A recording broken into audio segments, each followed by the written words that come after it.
कुआर चल माई दरबार। जय माता दी जय माता दी जय माता दी बोल। आई गईले कुआर चल माई दरबार। जय माता दी जय माता दी जय माता दी बोल। आई गईले कुआर चल माई दरबार। आई गईले कुआर चल माई दरबार। ए हरिम झिम रिम झिम बदरिया में।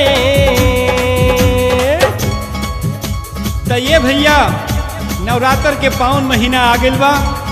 हम गोविंद विद्यार्थी गायक छोटू छलिया के साथ वेब कैसेट के माध्यम से आप सभी तमाम देवी माई के भक्त लोग इनके नमस्कार कर रहल बानी। नवरात्र के पावन महीना में सब देवी माई के भक्त माई के दरबार में पहुंचल बने हाजिरी लगावे। देखी छोटू छलिया जी माई के भक्त से का कह रहल बने, आई सुनी। जय माता दी बोलत चला विंध्याचल नगरिया में। जय माता दी बोलत चला विंध्याचल नगरिया में। आई गईले कुआर चल माई दरबार। आई गईले कुआर चल माई दरबार। ए हरिम झिम रिम झिम बदरिया में। जय माता दी जय माता दी बोलत चल विंध्याचल नगरिया में। हे जय माता दी बोलत चला विंध्याचल नगरिया में।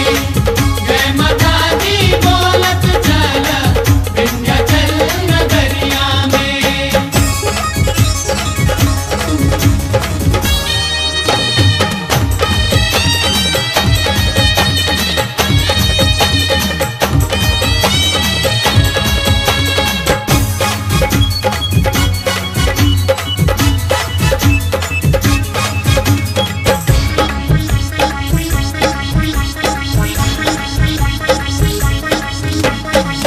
पर्वत पर माई के डेरा लागे भीड़ अपार हो।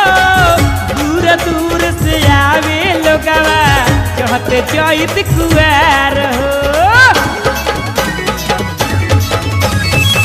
पर्वत पर माई के डेरा लागे भीड़ अपार हो। दूर दूर से आवे लोगवा कहते चैत कुआर हो। होई सब दुख दूर चल माई भी जरूर। जय माता दी जय माता दी जय माता दी बोल। होई सब दुख दूर चल माई भी जरूर। जय माता दी जय माता दी जय माता दी बोल। होई सब दुख दूर चल माई भी जरूर। होई सब दुख दूर चल माई भी जरूर। दुख भरपूर पैबा शरीरिया में। जय माता दी जय माता दी बोलत चल विंध्याचल नगरिया में। जय माता दी बोलत चला विंध्याचल नगरिया में। जय माता दी बोलत चला विंध्याचल नगरिया में।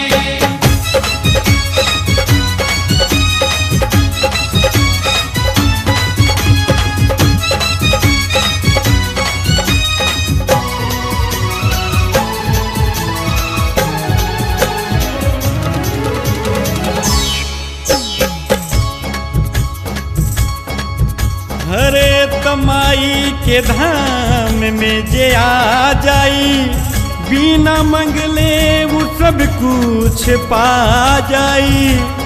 बात माना विंध्याचल तू आके देखा, पाँव छुअते ये जिंदगी जुड़ा जाई।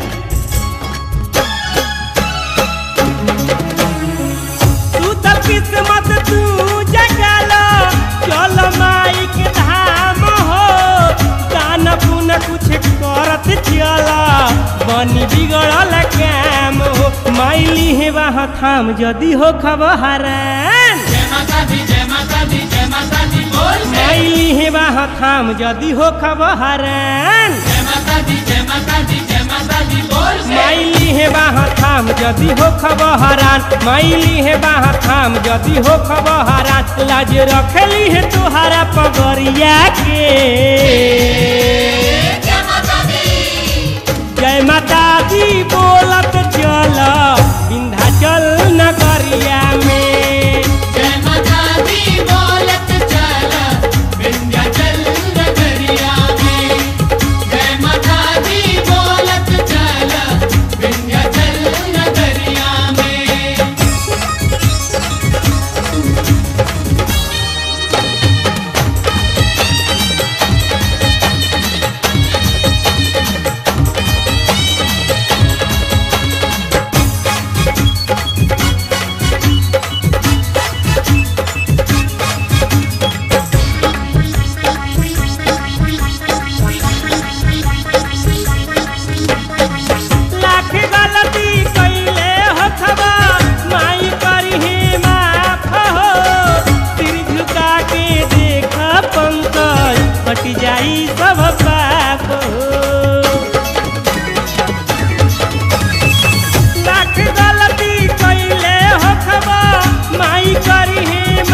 जाई सब पाप हो, दिल हो जाई साफ माई रखी है जे हाथ। जय माता दी जय माता दी जय माता दी बोल के। दिल हो जाई साफ माई रखी है जे हाथ। जय माता दी जय माता दी जय माता दी बोल के। दिल हो जाई साफ माई रखी है जे हाथ। दिल हो जाई साफ माई रखी है जे हाथ। माथा चला तू झुकावे कचहरिया में। जय माता दी जय माता